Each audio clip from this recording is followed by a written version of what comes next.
See, Rahul, I'll tell you one thing. Whatever had to be discussed has been discussed in the party. Action has been taken.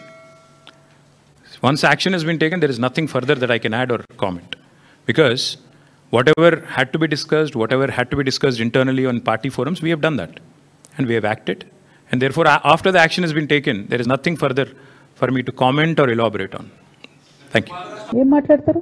KCR అంటే CBI case అంటారు. మా నాన్న పరువు పోతే నాకా బాధ మీకా?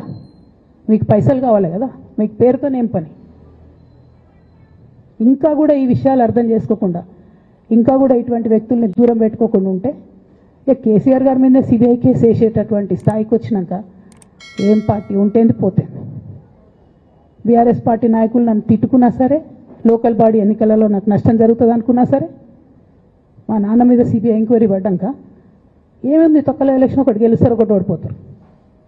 అసలు ఓడిపోయే పరిస్థితి ఎట్లా వచ్చింది? ఇటువంటి దుర్మార్గుల వల్ల కాదా వచ్చింది? ఆలోచన చేసుకోవాలి కదా.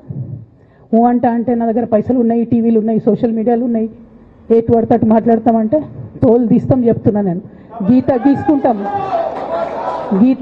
గీసుకుంటాం బిడ్డ. మీరు ఒక్క కమెంట్ పెడితే మేము 10 చేస్తాం.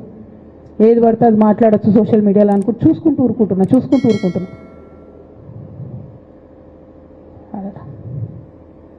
పెద్ద సార్ దగ్గరకు వచ్చినాక ఇక కాంప్రమైజ్ అయ్యేది ఏం లేదు.